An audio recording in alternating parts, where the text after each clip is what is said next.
Shock. King Charles diagnosed with cancer in 2 separate areas of his body. This isn't just another palace update. This is the kind of news that stops you in your tracks.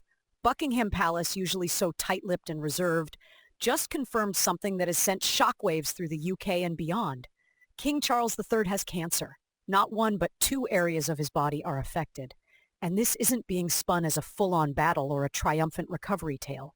No, the wording was precise and deliberate. He is living with cancer. That phrase alone tells you everything.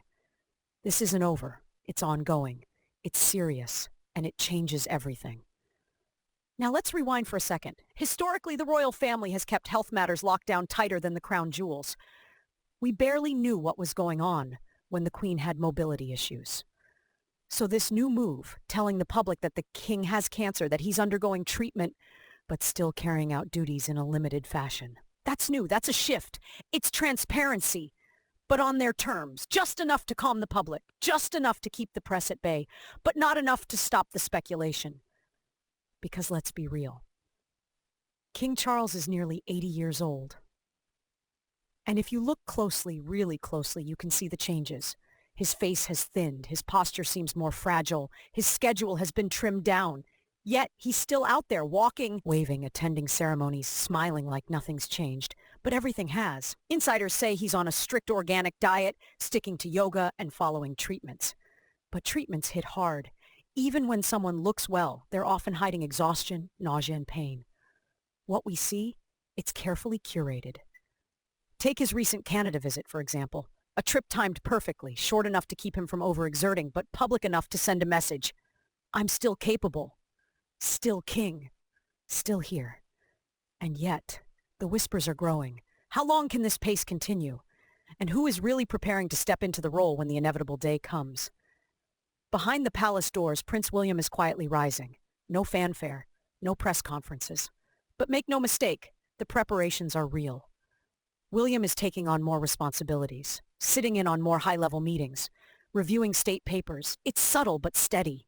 The monarchy has always been about continuity, and the royal firm is ensuring that when the baton is passed, the handoff will be seamless. But then there's the other part of the story, the family drama. As King Charles stood in Canada delivering a poignant speech about unity and heritage, Prince Harry was spotted in China, making headlines with a speech of his own, one about climate change, struggle, and legacy. Now, timing is everything in the royal world, and this timing? Let's just say it didn't go unnoticed. Critics called it a PR misstep. Some even whispered it was an intentional grab for attention. The palace?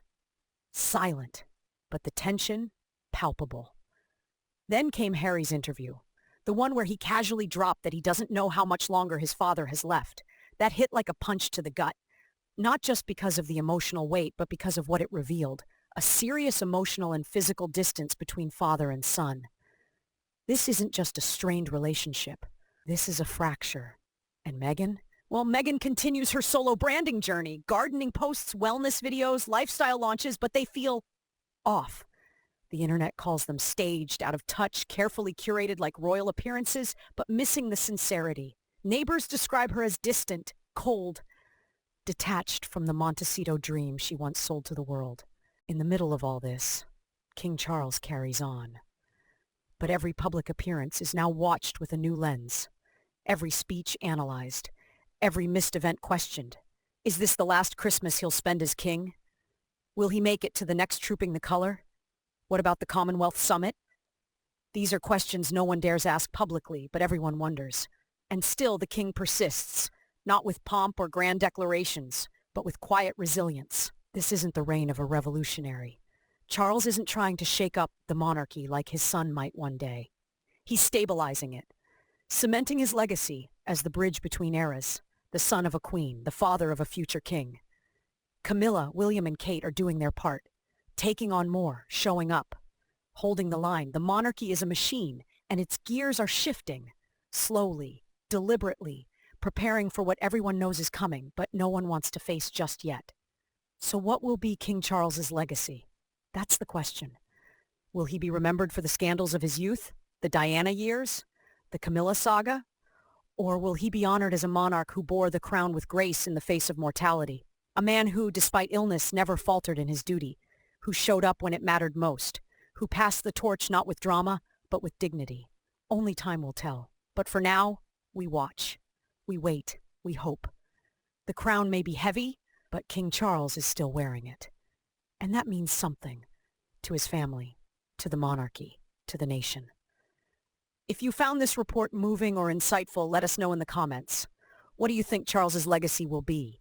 Is the monarchy ready for what's next? We want to hear from you. And remember, stay curious, stay informed, and we'll see you in the next video.